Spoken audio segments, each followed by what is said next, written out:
یہ بھی حیرانگی ہے، المیہ ہے کہ دین کے مسئلے لوگ صرف انجینئر سے لینے چلے جاتے، لیکن مرزا علی کو ہم کہتے ہیں کہ ابے تو جسٹ انجینئر وداؤٹ عالم ہے، تجھے کس نے کہا تو آٹومیٹک عالم بن جا؟ ریبوٹ عالم نہیں چل سکتا بھائی، ریبوٹ ہر کام کرتا ہے لیکن اس سے شادی نہیں ہو سکتی۔ تو بھائی تو کہاں مسئلے مسائل کے معاملات کو لے کر بیٹھ گیا؟ میں اس پر بہت زبردست ایک بات کیا کرتا ہوں کہ ہر بندے سے وہ کام کراؤ جس کا وہ اہل ہے۔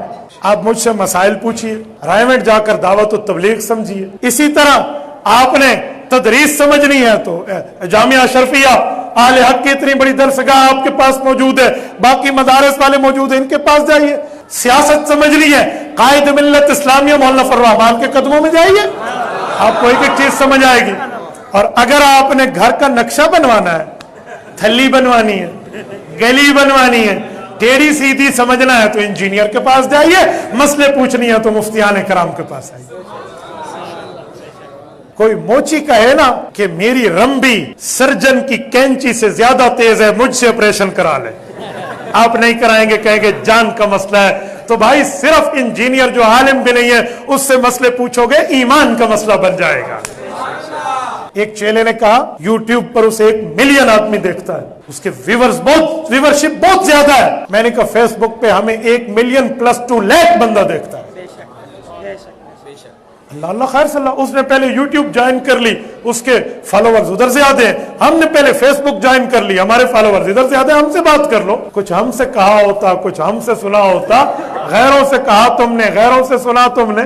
میں قسم اٹھا کر کہوں تو میں ہانس نہیں ہوں، اس دھرتی پر، اس کرۂ ارض پر کسی ماں کی کوکھ نے وہ بیٹا نہیں جنا جو علماء حق، علماء دیوبند کا مقابلہ کر سکے۔ بہت مشکل بات ہے، بہت مشکل ہے۔ مسئلہ یہ ہے کہ ہم نے دین کے مسئلے علماء سے نہیں کسی اور سے پوچھنے، یہ غلطی مت کیجئے بھائی۔ میں کہتا ہوں میر بھی کیا سادہ ہے، بیمار ہوئے جس کے سبب، میر بھی کیا سادہ ہے، بیمار ہوئے جس کے سبب اسی عطار کے لونڈے سے دوا لیتے ہیں نا بابا نا۔ جب طب کی بات ہوگی تو ڈاکٹر سے پوچھا جائے گا، سائنس کے بارے میں سائنٹسٹ سے پوچھا جائے گا، کسی بھی علم کی بات آئے گی تو اس کے ماہر سے پوچھا جائے گا۔ علماء کی طرف اعتراض کیا جا رہا ہے کہ صرف کتابیں پڑھ کر کوئی ڈاکٹر، اس میں نے کئی دفعہ ویڈیو ریکارڈ کری، میری یوٹیوب پہ ایک ویڈیو ہے انجینئر محمد علی مرزا کی ڈگری، میں نے اس میں بھی بتایا تھا کہ میں نے آج تک کوئی ایسی بات کی نہیں ہے کہ دنیا کا کوئی عالم یا قرآن و سنت اس کی تصدیق نہ کرتا ہو، پہلے وہ چیز لے کے آئیں۔ مثال کے طور پر اگر کوئی مفتی صاحب یہ بیان کریں کہ سورج گرہن اس وقت لگتا ہے جب چاند سورج اور زمین کے درمیان آ جائے تو سورج کی روشنی زمین تک نہیں پہنچتی، تو اس کی وجہ سے سورج کو گرہن لگ جاتا ہے۔ پھر آپ کو سورج گرہن کی نماز کا طریقہ بھی وہ بتاتے ہیں، چلے وہ تو بخاری مسلم سے بتا دیں گے نماز کسوف کا طریقہ، لیکن جب سورج گرہن کی ڈیفینیشن کو مفتی کرتا ہے، آج تک کسی اس کے اسٹوڈنٹ نے کہا سر آپ تو سائنٹسٹ نہیں ہیں، آپ اسٹرونومی کے فیلڈ کے بندے کے نہیں ہیں، آپ کیوں بتا رہے ہیں کہ سورج گرہن اس طرح لگتا ہے؟ یہ ہم کسی سائنٹسٹ سے پوچھیں گے، آج تک ہوا ہے کبھی ایسے؟ تو پھر یہ سائنٹسٹ کا ہی حوصلہ ہے کہ لوگوں کو اجازت دیتے ہیں کہ ان کی باتوں کو کوٹ کیا جائے۔ علماء بھی کیڑی جتنا دل نہ رکھیں، کیونکہ لوگ کہتے ہیں بات ٹھیک کر رہا ہے، اور جب آپ اس مفتی سے پوچھیں گے تو وہ بھی کہے گا کہ میں نے سائنس کی تعلیم اس طرح طریقے سے، میں نے باقاعدہ اسکول کالج سے تو نہیں حاصل کی، لیکن میرے علم ہے کہ ایک سائنٹیفک فینومینا ہے، تو آپ اس پہ اعتراض بھی نہیں کرتے۔ دین کے بارے میں کیوں اعتراض شروع کر دیتے ہیں؟ اچھا، پھر اگلی بات جو آپ کو ہضم بھی نہیں ہوگی کہ ڈگری کیڑے فرقے دی؟ بریلویوں کی ڈگری اگر دیوبندی مانتے ہوتے تو بریلوی علماء کو مانتے ہیں نا، بریلویوں کہ علماء کو دیوبند کی پبلک بھی گمراہ سمجھتی ہے، تو اس کا مطلب ہے عالم نہیں نہ مانتی، یعنی دیوبندی کیا ڈاکٹر طاہر القادری کو گمراہ نہیں کہتے؟ پھر عالم تو نہیں مانتے۔ جب گمراہ کہہ دیا تو ایک عام آدمی سے بھی زیادہ ورسٹ ڈگری اس کو دے دی۔ اور بریلوی عوام کیا تقی عثمانی صاحب کو، طارق جمیل صاحب کو عالم مانتی ہے، یا الیاس گمن صاحب کو، یا دیوبندی حنیف قریشی صاحب کو مان لیں، یا بریلوی دیوبندی مل کے توصیف راشدی صاحب کو مان لیں؟ نہیں مانتے۔ ڈگری نہ کہا کریں اپنے فرقے کی ڈگری، جب آپ اپنے فرقے کی ڈگری کہیں گے تو پھر ہمیں جواب نہیں دینا چاہیے، پھر دوسرے فرقے والے آپ کو کہیں گے کہ تہاڈی تے فراڈ ہے، ڈگری تے ساڈی ہے، میں تو ویسے ہی پچھو نکل جاؤں گا۔ اور اگر آپ ان کے فرقے کی بھی ڈگری لے آئے نا، ان کے خلاف بات کریں تو کیا کہیں گے؟ بندہ ساڑا سی بعد ذرا تمہیں پتہ ہے لین تو ہٹ گیا۔ اینڈ رزلٹ کیا ہوا کہ جب آپ نے اختلاف کرنا ہے، طارق جمیل صاحب کیا عالم نہیں ہے؟ رائیونڈ سے انہوں نے ڈگری لی ہوئی ہے، عالم دین ہے۔ سارے دیوبندی مولویوں نے مل کے اتنے دیوبندی نہیں کیے ہیں جتنے اکیلے طارق جمیل نے ایک دن میں کیے ہیں، پوری زندگی میں نہیں، ایک دن میں۔ بس انہوں نے ایک حدیث بیان کر دی، صحیح حدیث، من کنت مولاہ فہذا علی مولاہ، مولوی ان کے خلاف ہو گئے۔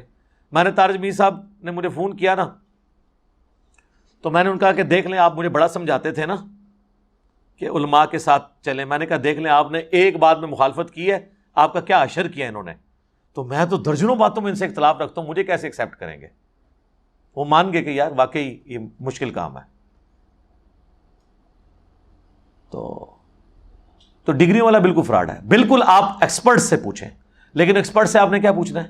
لوگ کہتے ہیں، میں ہی تو کہتا ہوں علماء سے پوچھیں نہیں، پوچھو علماء نو کتے لکھے ہیں۔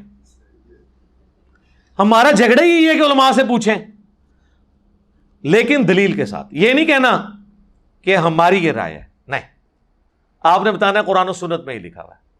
ہم ہی تو آپ کو علماء کے پاس بھیجتے ہیں۔ علماء تنگ اس لیے کہ ہمارے پاس بھیجتا کیوں ہے؟ ہماری بھیڑ بکریوں کو بھیڑ بکری رہنے دے، جس طرح ہم کہہ رہے ہیں ویسے ہی سنتے رہیں۔ تو علماء سے ضرور پوچھیں، لیکن ان سے دلیل لیں۔ باقی یہ کہنا کہ جی وہ ڈگری لے کے ہیں تو ڈگری ہے، تو یہ آپس میں بھی کسی کی ماننے کے لیے تیار نہیں۔ کتابیں پڑھ کے کوئی ڈاکٹر نہیں بن جاتا، یہ ڈاکٹری کی مثالیں غلط ہے دینا۔ اس کی وجہ یہ ہے کہ ڈاکٹر بننا کیا ہر مسلمان مرد و عورت پہ فرض ہے؟ اور علم حاصل کرنا تو علم تو سب نے حاصل کرنا ہے، لہذا ڈاکٹر کی مثال کیوں دیتے ہیں؟ ڈاکٹر کیا دنیا کے ہر انسان نے بننا ہے؟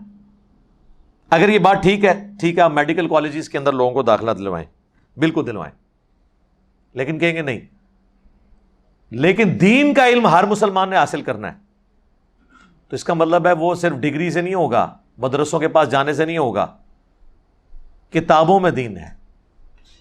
کتابوں کا دین جب بابوں کے دین سے ٹکرا رہا ہو، اور بابوں سے مراد ان کے بزرگ بابے، محدثین کی میں بات نہیں کر رہا جنہوں نے دین ہم تک ایمانداری سے پہنچایا، پھر ہم کتابوں کو دیکھیں گے نا۔ ایک P H D English, M Phil English, bat کے سپیلنگ BAT بٹ بتانا شروع کر دے، تو پھر آکسفورڈ ڈکشنری سے ہی پوچھیں گے نا کہ کتاب کیا کہتی ہے۔ عالم کے پاس یہ تو نہیں کہیں گے کہ ہم تیری ڈگری کی وجہ سے تیری غلط بات بھی مانیں، تو ہم نے کبھی نہیں کہا، ہم کہتے ہیں علماء سے ہی پوچھیں۔ میں نے بھی سارا جو علم حاصل کیا ہے اس میں بڑی کنٹریبیوشن علماء کی ہے، جنہوں نے آلریڈی اتنے بڑے لیول پہ ورکنگ کی ہوئی تھی، ہم نے ان کی ورکنگ کو یوز کر کے اس میں ویلیو ایڈیشن کی، اور پھر عوام الناس تک۔ لیکن ایک فرقے نہیں، سارے فرقوں کو میں نے اسٹڈی کیا۔ اس کی وجہ سے ہی پھر باقی علماء حیران ہو جاتے ہیں کہ جی ہماری کمزوریاں اس کو کس نے بتائیں جو ہمیں بھی نہیں تھی پتا، اس لیے کہ میں نے آپ کے مخالفین کو بھی سنا اور آپ کو بتایا گیا دوسرے کو نہیں سننا۔ ہم کہتے ہیں سب کو سنیں، اس کی وجہ سے آپ کے پاس علم آ جاتا ہے، پھر آپ ہر بندے کی کمزوری اور پازیٹیو چیزوں کو ہائی لائٹ کر سکتے ہیں۔ لہذا یہ بات بالکل غلط ہے، علماء کی طرف آپ بالکل رجوع کریں۔ یہ کہنا ڈاکٹر کے لیے جانا ہے تو یہ اس پہ بتائیں کس فرقے کے عالم کی طرف جانا ہے۔ شیعہ کے علماء 17 سال میں پڑھتے ہیں، سنیوں کے علماء 8 سال میں، پھر تو سنیوں کہنا چاہیے شیعہ کے علماء کے پاس جا کے پڑھیں۔ تو جب آپ آپس میں ایک دوسرے کے ساتھ بیٹھنے کے لیے تیار نہیں ہیں تو پھر یہ ڈاکٹری کی، انجینئرنگ کی مثالیں دینا غلط ہے۔ کتابوں کو دیکھیں۔ میں لوگوں کو کہتا ہوں کہ بکش مسلمان بنو، کتابی مسلمان بنو، وہ دین مانو جو کتابوں میں ہے، اور یہ دنیا کی ہر فیلڈ میں یہی ہوتا ہے۔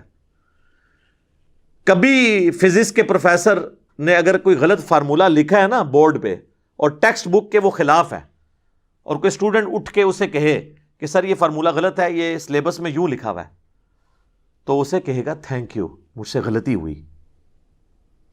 اور مولوی کو آپ بتائیں قرآن میں لکھا ہے، حدیث میں لکھا ہے، وہ کہے گا تو مجھ سے زیادہ جانتا ہے، بلکہ وہ مریدین سے کہے گا پھینک دیو، وہ کہے گا تھینک یو، یہ کہے گا پھینک دیو سے اٹھا کے بعد۔ تو یہ فرق ہے ایک دنیا دار جسے یہ سمجھتے ہیں سو کالڈ فزکس اور میتھ کے پروفیسر میں، اور ایک ان لوگوں میں۔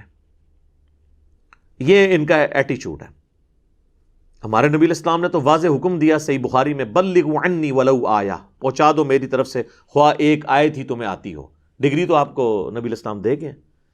آپ مجھے بتائیں اگر ایک پرائمری اسکول کا بچہ آپ سے کہے کہ سورۃ البقرہ کی آیت نمبر 279 میں لکھا ہے کہ جو لوگ سود کھاتے ہیں اللہ اور اس کے رسول کا اعلان جنگ ہے ان کے خلاف، تو آپ اسے کہیں گے جب تک تیرے پاس عالم کی ڈگری نہ ہوئی میں آیت نہیں تیری مانوں گا چاہے قرآن میں بھی لکھی ہوئی، تو آپ کی اپنی ڈگری کا ایمان بھی فارغ ہو جائے گا۔ آپ نے قرآن کو فالو کرنا ہے، ہم بھی ریفرنسز کو دیتے ہیں، آپ ان کو فالو کریں، اور ان کا انکار، آپ اللہ رسول کا انکار کر رہے ہیں عز وجل و صلی اللہ علیہ وآلہ وسلم، ہمارا تو کوئی لینا دینا نہیں ہے، ہم تو ریفرنس سامنے رکھ دیتے ہیں۔ تو یہ دنیاوی ٹیچرز میں تو پھر بھی حوصلہ ہے کہ وہ بکش ہے، ہمیں تو اس سے بھی بڑھ کر صحیح بخاری میں حدیث ہے کہ انسانی شکل میں آ کے شیطان نے آیت الکرسی کا وظیفہ دیا تھا حضرت ابو ہریرہ کو۔ نبی علیہ السلام فرمایا 3 دنوں سے جو تیرا مہمان آ رہا ہے نا، وہ لبادہ اوڑھ کر ایک چور کا انسانی شکل میں، تجھے تو نہیں پتا چلا وہ کون ہے، لیکن وہ شیطان تھا جو انسانی شکل میں آیا، لیکن اس نے یہ بات سچی کی ہے کہ جو رات کو آیت الکرسی پڑھ کر سو جائے صبح تک ایک فرشتہ اللہ تعالیٰ اس کی حفاظت پہ مامور کر دیتا ہے۔ ہمیں تو یہ تعلیم دی گئی ہے کہ شیطان بھی اگر سچی بات کرے اور وہ قرآن و حدیث کے مطابق ہو تو آپ نے لے لینی ہے، لیکن یہ کہتے ہیں نہیں جی نہیں لینی، علی کی تو نہیں لینی ہے، ٹھیک ہے، تو انہوں نے تو اللہ کے نبی علیہ السلام کی بات نہیں لی ہوئی ہے تو میری کہاں سے لینی ہے؟ تو اب چونکہ میں کہتا ہوں کہ دین آسمانوں سے نازل ہوا ہے، دین کوئی بابا بنا نہیں سکتا، دین وہ ہے جو اللہ اور اس کے محبوب علیہ السلام نے بتایا ہے۔ بکش مسلمان بنو، اور اسی کو میں جھنجھوڑتا بھی ہوں کہ مرنے سے پہلے اے مسلمان کر لے اس پہ غور، کتابوں کا خدا اور ہے بابوں کا خدا اور، بابے بھی اسی خدا کو مانتے ہیں، بابوں کو چھوڑ دیں، ہندو، کرسچنز، جیوز، بدھسٹ، سکھ، سب ایک خدا کو مانتے ہیں، لیکن ان کوالٹیز کے ساتھ نہیں جو قرآن و سنت میں آئی ہیں۔ جب تک مسلمان بھی ان کوالٹیز کے ساتھ نہیں مانے گا تو پھر ہم یہی کہیں گے پھر تو کسی اور خدا کو مان رہا ہے۔ تو میں جب یہ بات کرتا ہوں تو اس کا مطلب ہے بکش مسلمان بنو۔ کیا ایسی کوئی حدیث ہے کہ علماء کرام کی زیارت کرنا بنی اسرائیل کے پیغمبروں کی زیارت کے برابر ہے؟ نہیں، ایسی کوئی حدیث میرے علم میں تو نہیں ہے۔ ویسے یہ لوگ ہمارے عموماً بیان کر دیتے ہیں نا کہ اس امت کے جو علماء بنی اسرائیل کے پیغمبروں کی طرح ہیں، یہ ایک قول زرعی کے طور پہ تو ٹھیک ہے، علماء جو ہیں وہ انبیاء کے وارث ہیں، یہ بھی بات بالکل ٹھیک ہے۔ ظاہر ہے انبیاء کا تو کی وراثت تو علم دین ہے نا، علماء ہی اس کو لے کے چلیں گے۔ اب آپ نے پوچھنا کس فرقے کے علماء؟ علماء حق یعنی امام بخاری، امام مسلم، ہم تو جن کے نام پتہ ہیں انہی کے لے سکتے ہیں نا۔ تو انبیاء کی طرح سے مراد یہ نہیں ان کا مرتبہ انبیاء کی طرح ہے، نہیں، انبیاء کی طرح سے مراد ہے ان کا منصب انبیاء کی طرح ہے۔ منصب انبیاء کا کیا تھا؟ اللہ کی دعوت۔ تو پوری امت کو کہا گیا کنتم خیر امۃ اخرجت للناس تأمرون بالمعروف وتنہون عن المنکر، لہذا یہ کہ یہ علماء والا کام چھوڑیں، یہ پوری امت بنی اسرائیل کے پیغمبروں کی طرح ہے۔ لو جی نویں گل ہے، علماء نہیں سر، پوری امت بنی اسرائیل کے پیغمبروں کی طرح ہے، کیونکہ ان زمانوں میں پیغمبر آگے دعوت کا کام کرتے تھے، اور ختم نبوت کی وجہ سے اللہ تعالیٰ نے وہ پیغمبروں والا کام اس امت کو ٹرانسفر کر دیا۔ اب پیغمبر تو کوئی نہیں آنا، لہذا پوری امت، قرآن میں لکھا ہے پوری امت پیغمبروں والے اس کام کو لے کے چل رہی ہے۔ کی طرح سے مراد یہ ہے، مرتبے کی بات نہیں ہو رہی۔ ہاں بالکل، مرتبہ کون کسی کا ڈیفائن کر سکتا ہے؟ باقی زیارتیں کرنے سے کچھ نہیں ہوتا، زیارت کرنے سے اگر کچھ ہوتا نا میرے بھائی، تو سب سے بڑی زیارت تو اللہ کے نبی کی زیارت ہے۔ اللہ کے نبی کی زیارت کرنے والے کتنے لوگ ہیں جو حضور کی زندگی میں کافر ہو کے مرے، آپ کی وفات کے بعد کافر ہو کے مرے۔ یہ جو ام حبیبہ ہیں، حضرت معاویہ رضی اللہ تعالیٰ عنہ کی بہن اور ہماری ماں ام المومنین ام حبیبہ سلام اللہ علیہا، ان کا خامن جو ہے وہ ہجرت حبشہ میں شامل تھا، یعنی سابقون الاولون میں جو ہجرت کر گئے تھے نجاشی کے پاس، وہاں جا کے عیسائی ہو گیا اور عیسائی مرا، عبید اللہ، تو وہ تو عیسائی ہو کے مرا ہے، صحابی تھا، حضور کی زندگی میں کافر ہو کے مرا ہے۔ دیکھنے سے نہیں ہوگا، کام کرنے سے فرق پڑتا ہے۔ مسیلمہ کذاب کے ساتھ جو لوگ ملے، منکرین زکوٰۃ ہوئے، یہ کون لوگ تھے جو حضور کی زندگی کے اندر مسلمان تھے؟ بخاری مسلم میں موجود ہے کہ عرب کے قبائل مرتد ہو گئے حضور کی وفات کے بعد. یہ الفاظ سے وہ حدیث سٹارٹ ہوتی ہے. تو جو حضور کی وفات کے بعد مرتد ہو وہ حضور کی وفات سے پہلے کیا ہوتا ہے؟ صحابی، مسلمان نہیں. پرانیاں گلاں. انہوں نے صحابی کی ڈیفینیشن کی تھی جو حضور کو ایک دفعہ بھی دیکھ لے وہ صحابی ہے. تو جو قبائل حضور کی وفات کے بعد مرتد ہوئے وہ حضور کی وفات سے پہلے کیا تھے؟ وہ کہتے ہیں نہیں جی بعد میں تو مرتد ہو گئے نا تو اب ہم انہیں صحابی نہیں کہہ سکتے. سر اس طرح نہ کریں، اس طرح نہ کریں. جس زمانے میں وہ صحابی تھے اس زمانے میں انہیں صحابی کہیں گے. جیسے ابو سفیان خندق کے موقع پر کافروں کا سرغنہ تھا. خندق آج بھی ڈسکس ہوگی تو ابو سفیان کو ہم کہیں گے کہ وہ کافروں کی طرف سے آیا تھا. ہاں جب بعد میں مسلمان ہوا پھر مسلمانوں والا سٹیٹس ہے. لیکن بعد میں مسلمان ہونے کی وجہ سے خندق میں جو انہوں نے ان کی غلط کام ہے وہ اسی طریقے سے ڈسکس ہوں گے اگرچہ وہ معاف ہو چکے. وہ تو آج کی ڈیٹ میں حضرت یوسف کے بھائیوں کی غلطیاں بھی معاف ہو چکی ہوئی ہیں لیکن حضرت یوسف کے بھائیوں کو ہم ڈسکس کرتے ہیں. کیوں؟ تاکہ عبرت حاصل کریں. ٹھیک ہو گیا.